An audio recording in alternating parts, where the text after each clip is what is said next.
Welcome to Let's Know Buffalo. This is our first podcast of hopefully a long time series, and we are going to be interviewing Buffalo and Western New York entrepreneurs, business people, influential executives, really anybody that we can come up with that wants to talk to us. And that we are interested in talking to. 100%. Joe Santino, a great friend of mine, longtime friend, business associate. We've done a lot of real estate together. Very respected in the Buffalo community. Is my partner here. All right, now say something nice about me. Say something nice about me. Can I tell you the story of when we met? Sure. All right, so Is it a pizza story? It is, but that's not where I was going with it, but yes, that's true. So I was struggling in real estate. I was legitimately broke. And we met, and I was thinking about this the other day. It was super coincidental. So Alex and Tina Shepard had like a little like game night, and we have some mutual friends. We're both there. We're friends with them on social media. That was the only time we like ever hung out with them. Like, that's funny. So it was such a random occurrence, and It was at their apartment, right? In yeah, Amherst? yeah. And so, like I said, I'm like struggling in real estate. I have like no money, and we pull up, and we see like there's this really expensive Range Rover there, right? And when you're like really like in it and struggling and like trying to figure out what you want to do, and sometimes there's like, I don't want to say jealousy, but you might judge, and you'd be like, who's the fucking Range Rover guy, right? And so we're in their house, and here's this guy that shows up with this pizza from Pizza Plant, and he's like really passionate about it, and he's going on like, you got to try this. It's pineapple with hand-cut pepperoni. It's sweet. It's got the spice of the pepperoni. You got to try it. And I'm just like, wow. Like, again, coming from a place where like we didn't have money. Usually when someone had like a party, people are chipping in. This guy just shows up with food, and he's just giving it to everyone. He's passionately like, no, have a slice. I want you to have it. It's so good. And we left being like, wow, like that guy Kevin was so nice. What a nice guy. And then we're like, that's the Range Rover guy? Like, we were like, what? We never would have, we'd just, at that point in our life. So that was my first impression of you, was just like, wow, and then I found out you were the founder and owner of Oogie Games, which is a video game chain that was all over town. Yep. And we're like, that nice dude who, he's the owner of Oogie Games? Holy shit. So that was our first impression of you, just meeting you, and you're just such a down-to-earth person. But then obviously, you've gone on to do whatever you've done. You've just always taken it like all the way. You started a video game store. There's a bunch of them. Then you get into, well, I don't want to tell your whole story, but every business you've ever been in, like you are an entrepreneur in the truest sense of the word. So, I appreciate that. Very kind words. And Joe was my real estate agent before I was a real estate agent. Mm-hmm. And I got extra needy being an investor. So I'm like, man, I just got to get my real estate license because your phone was ringing off the hook. I need to see 5 houses a day. And you're like, Kev, I've got other clients. And I'm like, I didn't say that. No, you would not say that. But I felt terrible blowing up your phone. And out of necessity, I got my real estate license for myself, right? And so that kind of brings me to where I am today. But Joe, let's bounce this off and over to you. Why don't you give us a little background of you're born and raised in Buffalo, kind of your family's been in real estate. Yeah. And you sort of your blood. Yeah, so I was born and raised in the dangerous, mean streets of Williamsville, New York. And so obviously Williams was the safest place like in America statistically. I honestly, I grew up Western New York, and I grew up in a upper middle class environment. And it's funny, when I look back, there's pros and cons that I learned that helped shaped me. But there were pros and cons of growing up in an environment like that. Sure. I didn't grow up rich, but we never needed anything. Right. And so my work ethic really suffered as a kid. Sure. I didn't have that drive until I had to fail. I had to learn how to fail to turn my life around to become successful. That's always one of my biggest fears with my kid now having a daughter that's less than 2 years old, right? Is something that weighs on me. My wife said this to me before, or just as maybe the baby was born. Did you ever think that Mari's going to grow up privileged? And I'm like, no, she's not. And she's like, well, she's going to have a lot more than what we grew up with. Right. And I'm like, oh, son Yeah, of a bitch. it's a weird thing because like I didn't have, and as I was saying to you earlier, like I don't have that like natural like fighter's mentality to go out and like get it. I had to like essentially lose everything Sure. and be broke to learn that about myself. Honestly, that's some of the greatest stories come from people who had everything or were doing And lost it. well and lost it. I mean, that's part of my story.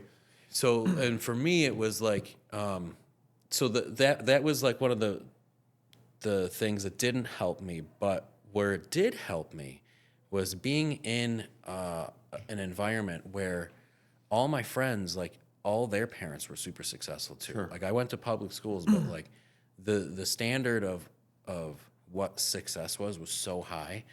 And I was a terrible student. I went to summer school. Every year in high school, I went to summer school 3 out of the 4 years. I did not, when I walked across the aisle to get my diploma, they literally gave me a booklet that basically said, you'll get your diploma after you finish summer school. Like it was like I was a terrible, terrible student. But from being surrounded by successful people, I had a mother who was just so supportive of me no matter how bad I did in school. Right. I ignorantly thought, well, I can do anything I want. Right. So that though, I never felt like success was out of reach because I saw it all around me. Right. And I'll tell you that I moved to Amherst when I was in 8th grade, and I bounced around a lot of Western New York, moved out to Batavia, lived in apartments in a trailer park, and even when we moved to Amherst, we lived in my dad's boss's duplex. Well, I was going to ask you, when was that? Where did you start? Like, your story in Buffalo, how old were you when you moved to Amherst? Because I know you mentioned before 8th you grade, lived in right? a trailer park. So 8th grade, we moved to Amherst, and was my first taste of seeing what money was, right? As a kid, you just... Before that, you were in a trailer park, right? Correct, yeah. Yeah. And again, I got made fun of, right? Moving from a trailer park to Amherst, moving from Batavia and going to, out there, like that was country, right? Like, and that became my nickname in basketball. Big Country Brian Reeves was in the NBA. And I remember my freshman basketball game, my coach is screaming at me, country, country. And after the game, my dad's like, why does the coach keep calling you country? And I'm like, oh my God, now I got to explain this to my dad, right? Like, I'm like, well, there's a guy in the NBA, his nickname's Big Country. We came from the country. And my dad's like, no, we didn't. I'm like, well, to everybody in Amherst, compared to Amherst. we lived in the country, and that's what Batavia was, right? And, but, moving to Amherst in 8th grade, I say this to this day, and I will say it till I'm blue in the face, was the best thing that ever happened to me in my life, because it was the first time I was around truly successful people, like kids that had money, parents that had money, doctors, lawyers, business owners, you name it. Like, it was part of Amherst. We lived in a duplex at Main and Eggert, and 2 streets over, which was LeBron, $1 million houses, right? Like, and I didn't understand what money was until I was around it finally. Right. And then it was like, holy cow, like I'm at my friend's house and I'm hanging out. Now I'm swimming in their pool. I never swam in a pool at somebody's house until I was like older. Like it just, I was never on an airplane until I think I was 18, 19 years old. That's such an interesting thing that some people, I don't know if they ever come to that conclusion, but when you realize that there are people who don't get a chance to see that, they don't know personally anyone who's been successful before. That's such a harder thing for them to get there because they don't know that's really attainable. But so that's interesting at that age, which is a pretty young age. Like something clicked for you at that point. Right. Now, and I already had like the entrepreneurial spirit in me, right? Like growing up, I loved mowing lawns and raking leaves and shoveling driveways and sidewalk for money, right? Like that transaction, I was very transactional very early on, like So it was just in you. 100%. What I don't. we're turning this around a little bit now, but that's Yeah, okay. no, that's the back and what forth. started, like, you don't just start knocking on doors to ask people if they want you to shovel. Like, what inspired you to even think that that was an option? You know what? We would go. So we have 4 kids in my family, 2 boys, 2 girls, and on opposite weekends we would go to my grandparents' house and spend the weekend there. And then my sisters would stay at home with my parents, and that was with 4 kids, it would separate the time, and there was more one-on-one time that way, right? And we loved to go to my grandparents because we got all the snacks and stayed up late and went shopping and did adventurous things. And we used to play cards at the dinner table, at night for a couple bucks, and we would win money, and then we'd go to the dollar store. And I remember going, it was odds and ends at the time. We'd go to the dollar store, and I would take that money, and I would buy bags of candy, or I remember stickers and baseball cards. Well, then during the week when I got home, I took that to school, and I would sell all that, like candy in bulk, right? So again, very transactional. And then I would get more money. And so that was kind of So the the start first of it. taste of money that you had the freedom to go buy something that's yours Yeah. and do whatever you want with it. Like, really, you're really young, and that's what clicked with you. Right. And from day one, right? Like money to me meant freedom. Money meant that I could buy whatever I want without asking my parents for it because it was mine. And then 16 years old, right? Like I'm 41, 20 some years ago, you were able to get your learner's permit the day you turned 16, and then you could go and take your driver's test, schedule your driver's test. A month later, I got my driver's test. To me, and got my license right away, right? To me, it was more freedom, right? Yeah. I have my license. Now it's get a car. Like I could get out of the house, right? That meant freedom. And I don't know. And I joked about this on a different podcast that I was on. We talked about just the smell of money. I love the smell of money. I remember mowing one of my first lawns ever and getting a $5 bill, and just the weird little kid I was, like, it felt cool. It smelled Sounds good. like the making of a supervillain. Just in weird, like a right? movie. And so that I'm very scent driven. Like if something's too smelly, it bothers me. Something I smells heard you good, say that like, on the other podcast. So Yeah. that's real. the smell of money is just incredible to me. I love this. It's just a scent that it brings an emotion out in me, and I don't know what it is. So in a plastic world now, like, do you still carry cash? Oh yeah. You know what? And my wife carries 0 cash. I always have cash in my pocket. That's hilarious. But I love the smell of new cars and the smell of new sneakers and the smell of new clothes. Like that's just one of my weird quirks that I have. So I always I always have gum and mints on me, cologne on. Like memories are very much driven by the scent or sounds, right? Like Christmas music. I'm very scent driven, and the smell of money just does something to me. So that's amazing. That's hilarious. So you start having this urge to earn money. Because if I wanted something, I needed to buy it. My parents always had a roof over my head, food on the table, 4 kids. My mom was a homemaker. My dad was blue collar. If I wanted something with a logo on it, I was buying it myself. Yeah, it was not only freedom, it was control. It was you recognized that by having this, I can have some control of my life. 100%. And I'm very type A entrepreneurial control freak. I need to drive everywhere. I need to be in control. If you ever go to someone's house, do you park in the street or park in the driveway? I guess it depends. I feel like someone like you're afraid. What if someone parks behind Oh, me? 100%. But yeah. Oh, if I have to drive because if I'm trapped somewhere, like I don't want to rely on somebody to have to leave, right? Like, no, we'll just take separate cars. That's cool because I want to leave when I want to leave. So the first successful venture for you, or the first venture was Oogie Games, right?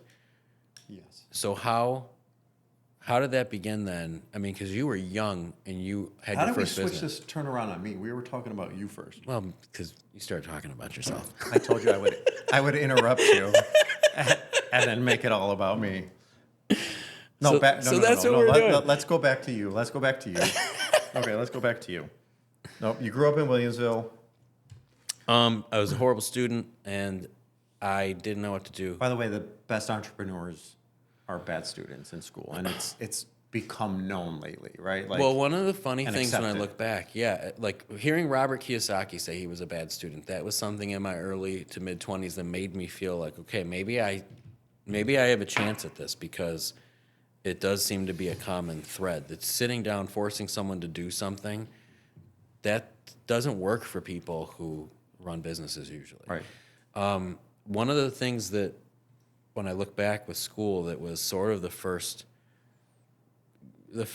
exercising of the creative muscles mentally was I got a Regents diploma from Williamsville East High School while failing most of my classes, because I was just always looking for, there's got to be another way. So I found out, like, I no one else at my school like ever looked into things like, well, what if I don't want it? I'm really bad at science. It's kind of hard. What if there's a different way? Right. And finding out like the details of like, oh, you only needed 2 years of science, and you can replace the science sequence with a business sequence. And let's be honest, business classes in high school were kind of like bullshit classes that were easier to pass. And again, going back to the Regents, right? I remember I was able to get out of taking science classes because I was an art major. So my art classes made up for the science classes, and I loved art. That's- drawing and painting. You're and, the only person I've ever met then that started seeing that same thing. Yeah. Like I don't have to take this, I can take this instead.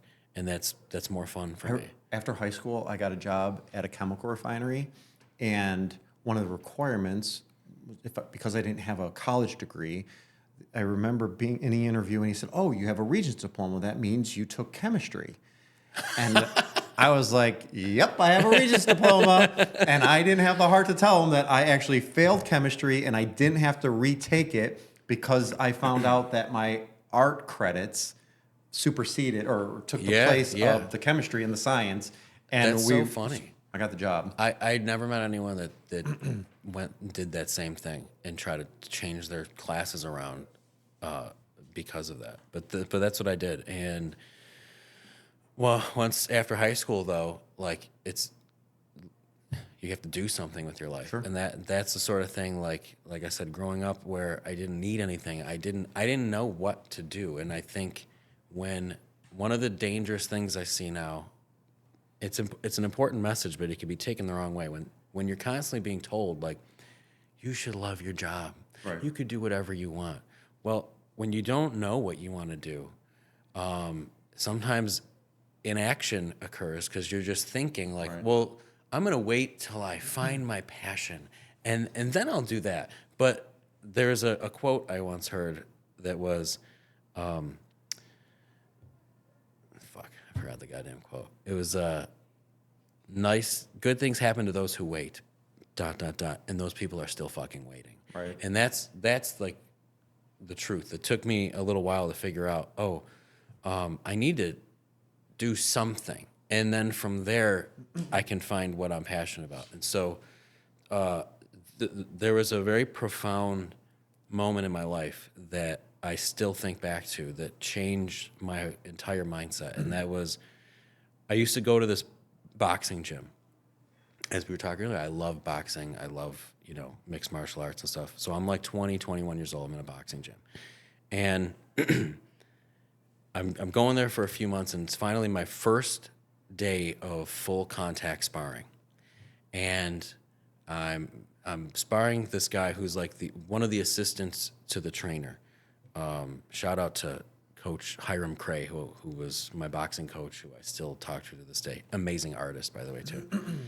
So I'm gonna spar with Tony. Tony's this dude who's like in his early 30s, black dude, super in shape. And the reason they put you in there for your first time with someone who's more experienced is sort of so there's some control of the situation. Sure. So I find myself in the corner, and Tony's literally beating the shit out of me. He's beating the shit out of me.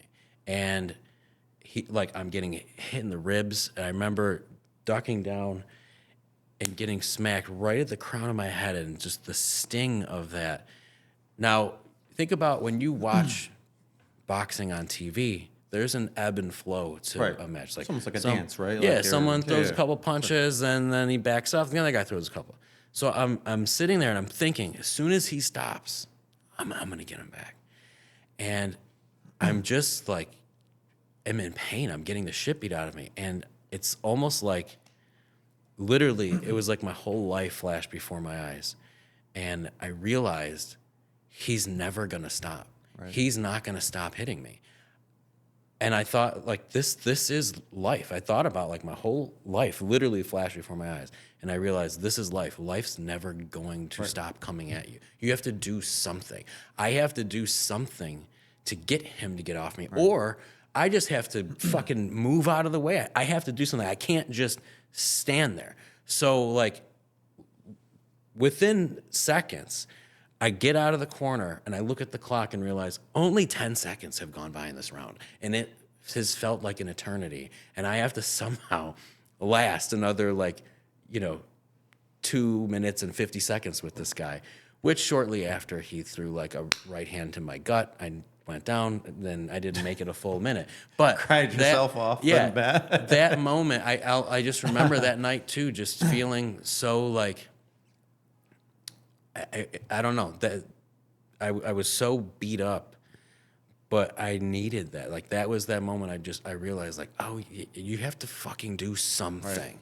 So, and I again, that's very wise, right? Beyond your years. If you're not, and I always say this, if you're not moving forward, you're moving backward, right? There's no standing still, because if you're standing still, everybody else is moving past you. So in essence, you're moving backwards, right? Like, you've got to, and it's life, it's business, workflow. You've got to constantly stay ahead of the curve and reinvent yourself. And the older you get, the more wiser you get, the more experience that you receive, right? Like, you just start to learn these things and understand them. And unfortunately, when you're 18, 19, 20, and through your 20s, like, you're living it live, right? And now that we're older, we can look back on that and say, oh, well, that makes sense, right? Like, life ebbs and flows, and you take your experiences and learn from them, and you take your licks and you learn from them. But you have to have experiences. Like, that's the thing I see. Like, you probably see it too when, on the real estate side of things, we work with some maybe first-time buyers, and they're, not that there's anything wrong, especially nowadays, with buying a house later in life, but, like, there's people who, they're just getting older and they're not doing anything. Right. And it's just important to do something. And when it comes to loving what you do, like, it took me, I still didn't understand it quite yet at that point, but it took me years later to understand, if you just apply yourself at something and you can get really good at it, you might love it. Sure. But if you're not good at anything, it's you sit around waiting for life to just, here's your passion. Like, that's not going to happen. I'm one of those people that if I'm not good at it, I don't want to do it, right? Like, but you found stuff that you were good at. Sure. But I'm just talking about in general, right? Like, I'm a terrible golfer. And I took lessons a few years ago, bought new clubs, got fitted, got significantly better, went hardcore for a year, got super busy with work, it fell off. And now I hate it. I get it. I hate it. I don't even want to do it anymore because I'm not good at it. Well, that was with me. I wasn't good at anything. I wasn't good at any sports. I wasn't good at school.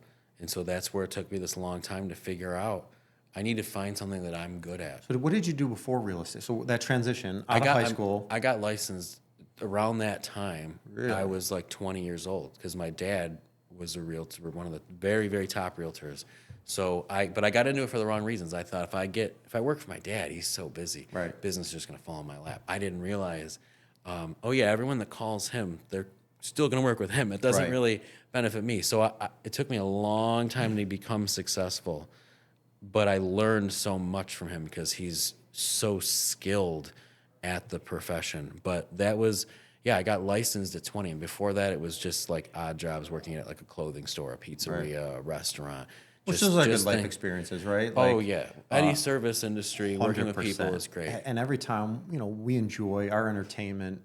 My wife and I going out to dinner, we enjoy nice restaurants, good dinners.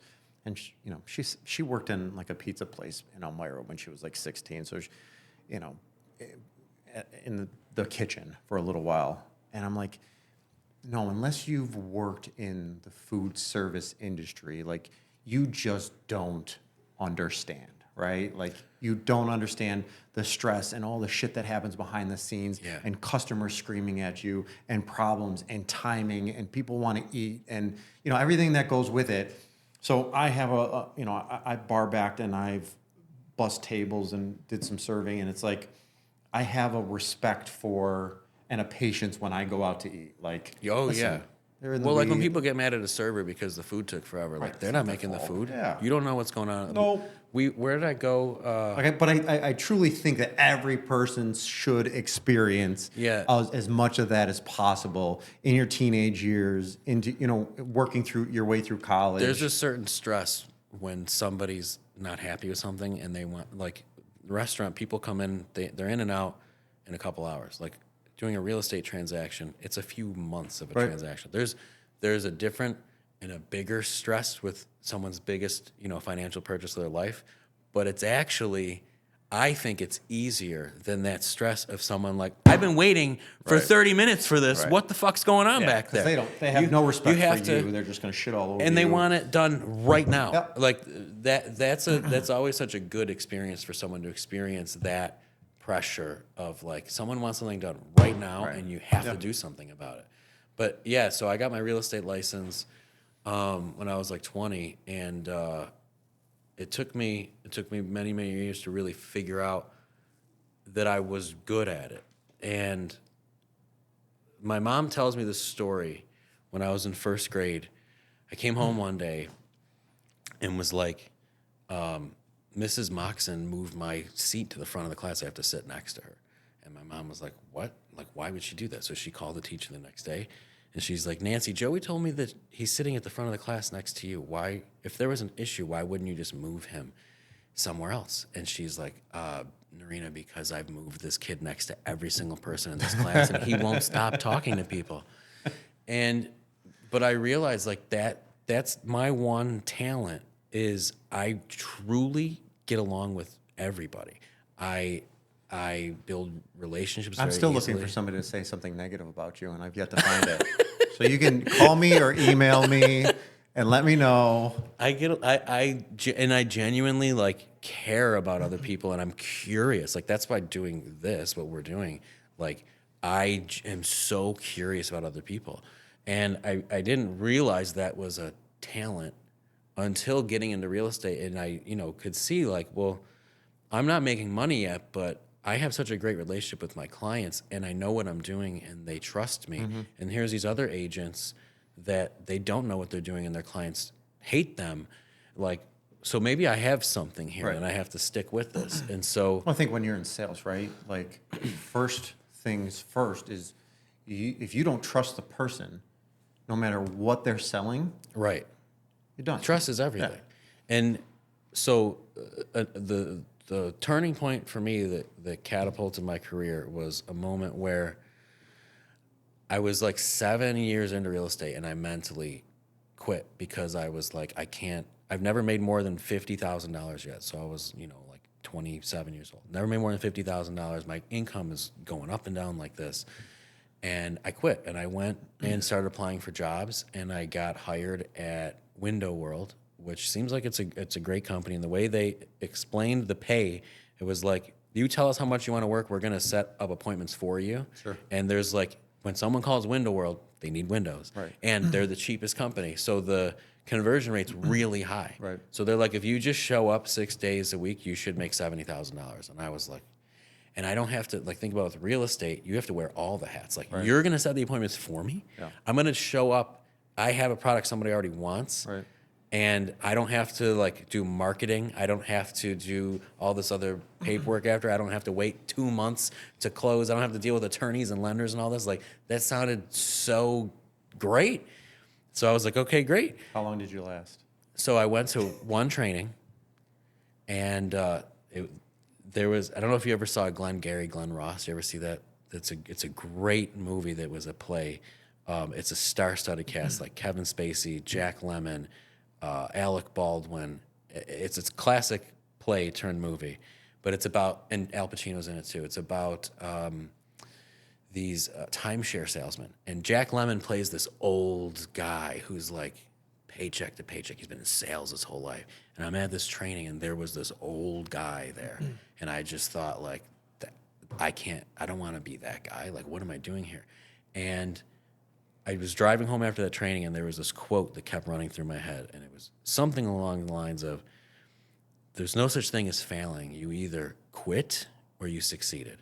And that was just bothering me so much because I'm like, I'm starting to learn, like, I'm actually good at real estate. I'm just not financially successful yet. Sure. And I started realizing there's these two different avenues. Like, with any business or art form, there's skills. You could be really skilled at something.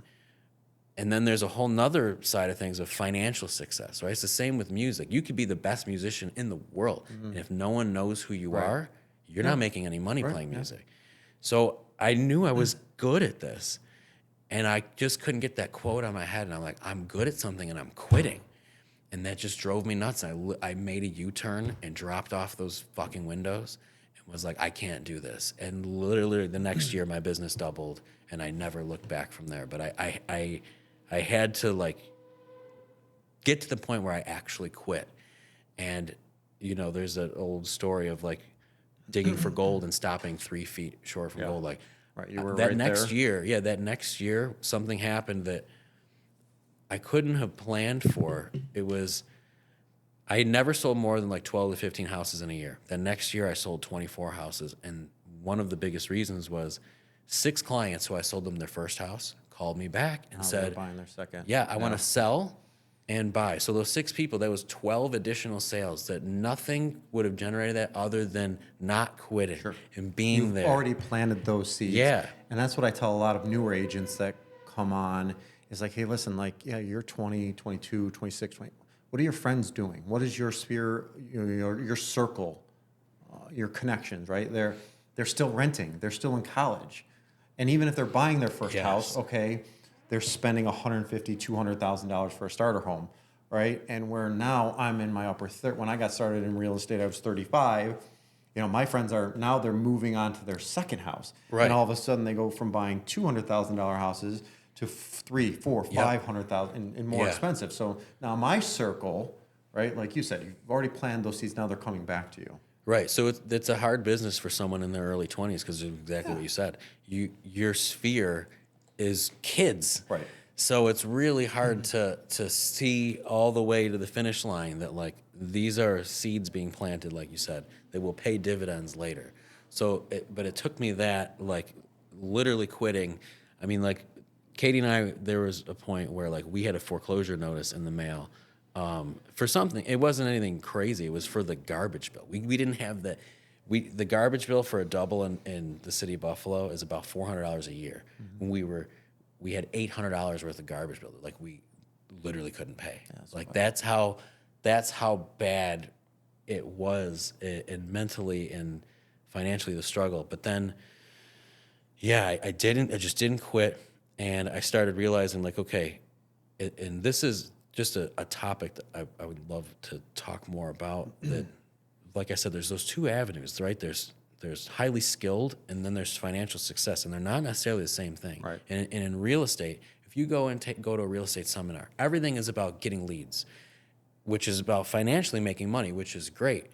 But almost no one talks about the other side of it. Like, how do you protect your clients? Right. How do you look out for your client's best interest and write a bulletproof contract to protect them?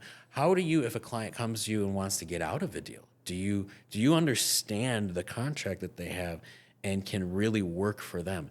And there's so little training on the skill side of it that I realized, okay, I was highly trained skill-wise, but not financial success. I just need to focus on that lane. And I would look at, there's some top agents whom, like I said, I had never made more than $50,000. And I know these people were making $750,000, and they don't understand the contract. They don't take care of their clients.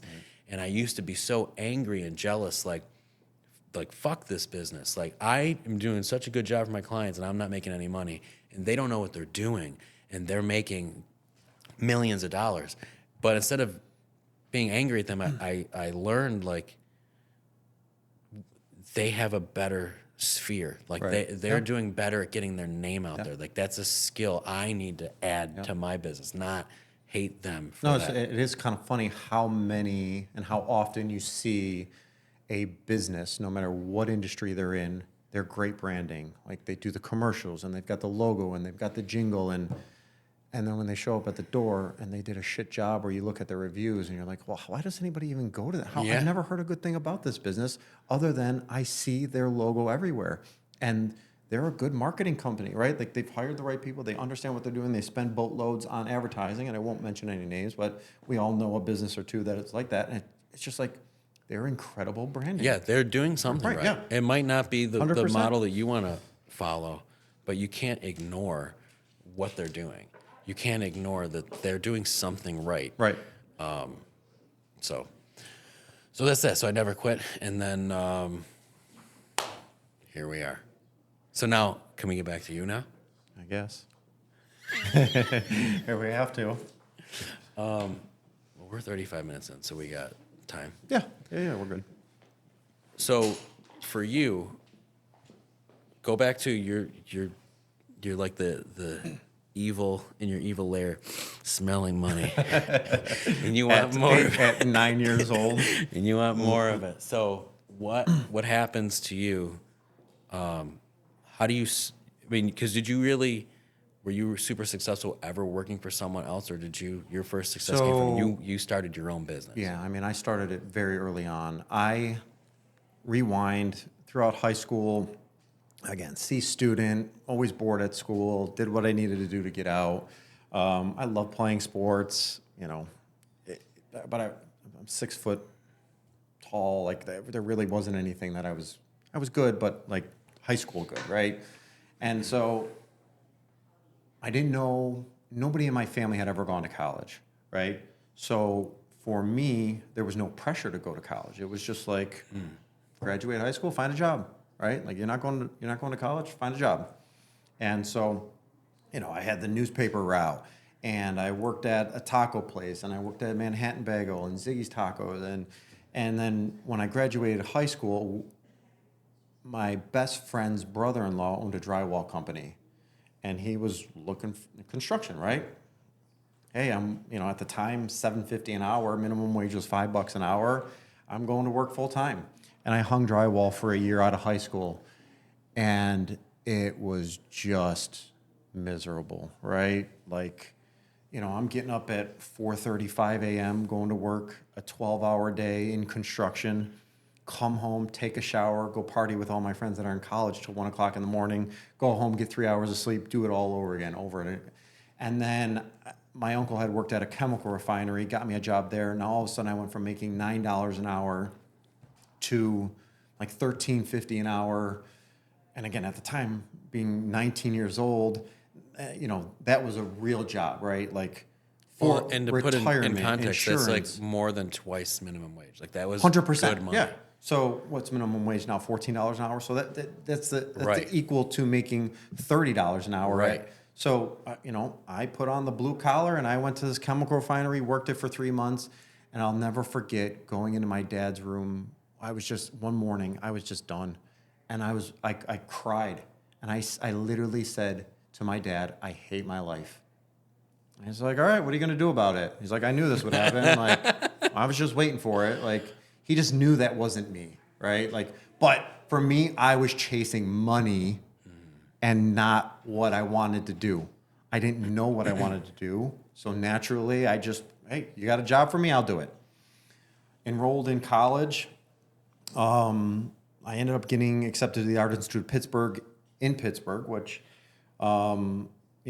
did that route. And at the time, it was $40,000 a year. I thought I wanted to be an artist. That's the only thing that I knew I was good at, was drawing. And so then they talked me into graphic design. I'm like, great, let's do it. And it's $40,000 a year plus room and board.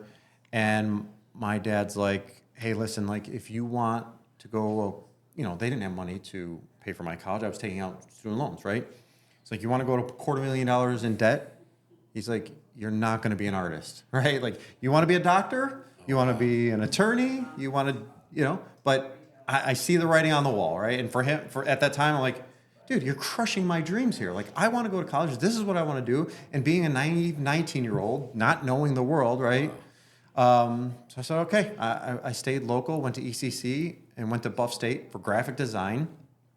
First year into graphic design at Buff State. Now I'm 3 years into college. I go for an internship. Internships, as I'm looking for an internship, full-time paying graphic design jobs in Buffalo, starting at $10 an hour. And I'm like, you got to be kidding me, right? Like, it's just not a big field here. You know, the internet wasn't really the internet, and like, you know. And so I went down to the registrar's office, changed my major to business, and now at this point, like, just get my degree and get the fuck out, right? Like, I need to get out. But going back, I will say, looking back on it, that year of working construction, working in a chemical refinery, taught me what I do not want to do in life. And I have to be honest with you, I kind of feel bad for my daughter. Like, I'm looking 18 years into the future, and I am going to make her work some shitty jobs so that when she goes to college, she's got the respect for what that education is going to mean moving forward. And who knows where college degrees are going to be at that time, right? 18 years in the future. But like, I became so serious about school and my education, and knew that, number one, I was paying for it, right? And number two, I already saw if I don't get a degree, which they pounded into your head, right? I'm not going to have a real job. And if I got to go back to construction or whatever that is. And while I was in college, we started selling video games online. And the story about that is literally hanging around with a couple buddies at my parents' house, and we start talking about Super Mario Brothers and Nintendo. And I'm like, oh man, that was so cool, being nostalgic. And at the time, it was only like 10 years ago, right? Like the 80s. It wasn't that long ago. And so my younger sister said, hey, did you see that new website that eBay that came out? They just came out. It's an auction site. I'm like, oh, let's check it out, right? So we log online and go onto eBay, and seeing Nintendo selling for like $50. I'm like, $50 for a Nintendo? I'm broke. Like, I'm a college kid. Like, so I'm like, oh, I'll go to the Walden Flea Market this weekend, and we'll pick one up, and then we'll play it next week. Go to the Walden Flea Market, buy a Nintendo from the dirtiest dude there, Super Mario Brothers, Tecmo Bowl, like a bunch of games, take it home, sitting around playing with my buddy. We can't get this thing to work. You're blowing in the Nintendo. And of course, again, I'm still living at home at my parents' house, and my dad says, hey, you got to clean the connections on the inside. They're copper, they're corroded. So I take this thing apart. He shows me how to clean it, put it back together, turn it on, it fires right up. So we're jamming out on this thing. Well, we play it for a couple weeks. And again, going back to me wanting money, I'm like, let me try out the auction thing, the eBay thing. I was fascinated with, right? So I sell this Nintendo. I put a post up, best working Nintendo, all the graphics. So there's my art. So what did you pay for that Nintendo? Like $20. So $20 from the Walden Flea Market. I fixed this thing up. We played for a couple weeks. I put this listing up, best working Nintendo, professionally cleaned, wrap all the controllers up. I've refurbished this thing, and it sells for like $80. And I'm like, that is incredible. So guess where I was that weekend? The next weekend, I'm at the Walden Flea Market, buying more video games, taking them home, cleaning them up. I'm getting these things for $10, $15, $20, putting an hour into them, selling them for $80, and boom, there's like... What I love about this is exactly what I was saying about just you got to do something, right? The idea that you fell into this not because you were looking to flip a Nintendo. No. It was because you were just looking for a Nintendo that you could afford. Yeah, everybody's always like, oh, you're a big video game nerd. I'm like, nope, I barely play video games. I'm the pharmaceutical salesperson that has not tested all their drugs, right? Like that's all. The best bar owner is the one that doesn't drink. Well, for me, like, I loved the hustle of buying and selling, right? Like, wow. the flip. That's a flip game, right? And that eBay really started a lot of that. And it was in the early 2000s when a lot of that stuff happened, right? I was able to buy video games at a good, cheap product, refurbish them, and resell them. And a lot of the retro stuff, nobody knew that they were worth a lot of money. And some of these big titles, like, I mean, it was incredible. I'm buying Nintendo games for $1 and selling some of them $50, $75, $100 and some odd dollars from some of these rare titles. I love that you went into it innocently just to get it, but you recognize there's a market for this. You recognize that I can make money doing this, and that's how it became your passion. Because again, you recognized you were good at something, Right. and you ran with it. And that's what I was always good at, right? Like buying and selling, and it went from video games, and I did laptops at one point, and I buy and sell some cars here and there, and now I do it with houses, right? Like I buy foreclosures, and I buy estates, and I buy ugly houses at a great price, and I go in and I fix them up, and I make them sexy and pretty, and then I sell them to the end consumer for a profit. And the better I am at that is the more money I make. So, I went from $20 video games and selling them for $80. Now, fast forward 20 years to a $100,000 house, putting $50,000 into it and then selling it for $225,000. So, it's all the same concept. Yeah. So so let's wrap up this talk and we'll pick it back up. But a little bit of an introduction of Joe and myself and what we're looking to do here. And moving forward, we're going to bring on some entrepreneurs and some real estate people and some executives from the Western New York area and anybody really that has influence that our audience wants to hear from, and actually more so or more less that we want to talk to. I got nothing to add. Perfect. Congrats to anyone who sat through listening to me and you ramble. If you've made it to the end, click like and share. Yeah, this is Let's Know Buffalo.